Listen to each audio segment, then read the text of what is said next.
All right, everybody, welcome back to the #1 television program in the history of the universe. I am Brian Lee Durfee, author of The Forgetting Moon, The Blackest Heart, and The Lonesome Crown, all three books published by Simon & Schuster's Saga Press. Today I'm going to be reviewing Athyra by Steven Brust. I don't know how to pronounce that. I'm sure I'm getting it wrong, and you all will let me know if I am getting it wrong. But it's Athyra. Athyra. Athyra. Athyra. Athyra. I don't know. Athyra. I don't know what it is. Fuck, I don't know. By Steven Brust. Book number, God, I don't know what number this is in the Vladimir Taltos series. I've been slowly rereading all of these Vlad Taltos books for the channel and reviewing them, and I was going to put down what number it was in the series, but it could be anywhere from I think it's number 1, 2, 3, 4, 5, 7, maybe 7, 6 or 7. It's number 6 or 7. Let's just go with that. Okay, there's a great cover by Stephen Hickman. Stephen Hickman did most, like 99% of the Steven Brust covers in this series. I was going to trot the entire series out and put it up on the shelf here behind me, but I was too lazy for that. So we will just pan down through the library here. I've got a huge library, but my Steven Brust collection is down here.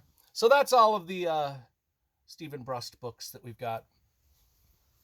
Just one of my favorite series, one of my favorite writers, just a dynamite writer, excellent prose, witty prose, funny. Humor is a hard thing to do in any type of writing situation, and Steven Brust does it the best in the business, if you ask me. Some laugh out loud lines, just ironic lines. It's like watching a fantasy version of a Quentin Tarantino movie come to life.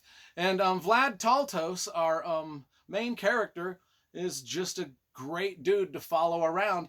Every book is told in the first person from Vlad Taltos's perspective, and he is a engaging character to follow around in these adventures. Now, one of the things is I've got these paperbacks, but I also have all these books on Audible, and it's become sort of a tradition for me. Whenever I drive down to southern Utah from Salt Lake to see my parents, I listen to one of the Vlad Taltos books by Steven Brust. I don't know, it's just become a tradition. I associate that drive now with listening to Vlad Taltos tell me his tales of adventure in the land of Dragoria or wherever it's set. And I just love it. So it's just become part of my drive to my parents' house. Because the audio books are, I don't know, they're about 8 hours long. But if you speed them up like I do, you can listen to them in about 5 hours, which is about the time it takes me to drive there and back. That's kind of why I do it. Let's get to the story. So, Vladimir Taltos is sort of this do-everything type of guy. He's like a thief, he's a spy, he's an assassin.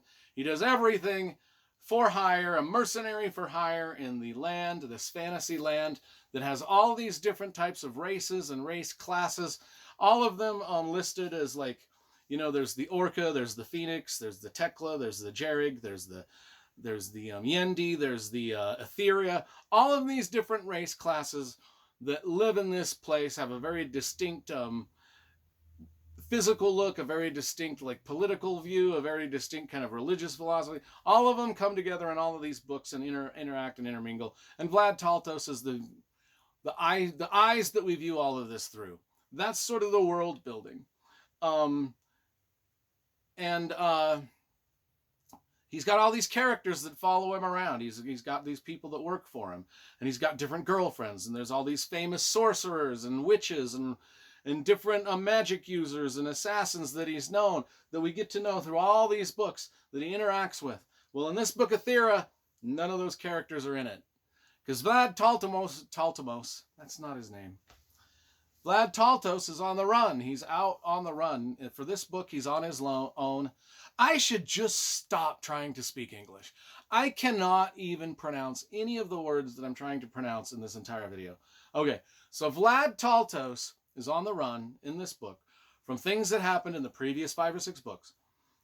And he's out in the wilderness, and he comes across a town called Small Cliff, because it's near a small cliff. And many jokes are made about that in the book. But anyway, So, also Vlad Taltos, besides being a spy, assassin, all these things, he's kind of a witch. He's kind of a bit of a sorcerer. He's got some magical powers. Along with the assassination and thief powers, he's a little bit of a magic user, so he can hold his own, and he's developing quite a reputation. Enough of a reputation that he needs to flee the city that he lives in and flee all the characters. So we just get Vlad Taltos in Smallcliff. He meets a boy named Savin right out of the gate. He meets this boy, they have some conversation, and then come to find out there's a murder that's happened in the town. This murder must be solved. Is Vlad Taltos a suspect in the murder? Because he is the stranger in the town, of course. And so Vlad, to save his own skin and to solve the murder, because there's some personal things going on with personal reasons, he begins to solve this murder. And he also, at the same time, he's teaching this young boy Savin how to be a sorcerer, because the young boy Savin is kind of taken with Vlad. And then the folks in the town are, we get to know them. Some of them are on Vlad Taltos' side. Some of them want to pin the murder on him. And then a bunch of more stuff comes up, more betrayals, more things, more deaths. Things get, and I'm not going to talk about all that because I don't want to spoil things. And we adventure through this town. We adventure through areas around Smallcliff that are like, I really like this one because we actually go into sort of like some Dungeons and Dragons type adventures with actual dungeons and murders and trying to find things in dungeons and all this different stuff and all the betrayal that happens. And it's kind of I was sad that we didn't get to see a lot of the characters that we knew from the first few books.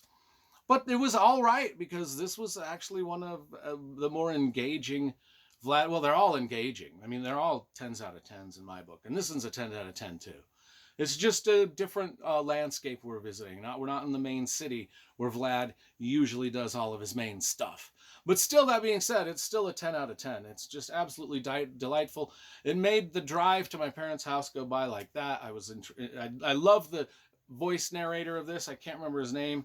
I kind of sort of remember it, but I don't remember it enough that I would want to pronounce it right now. But anyway, 10 out of 10 for this book in the Vlad Taltos series, Athyra.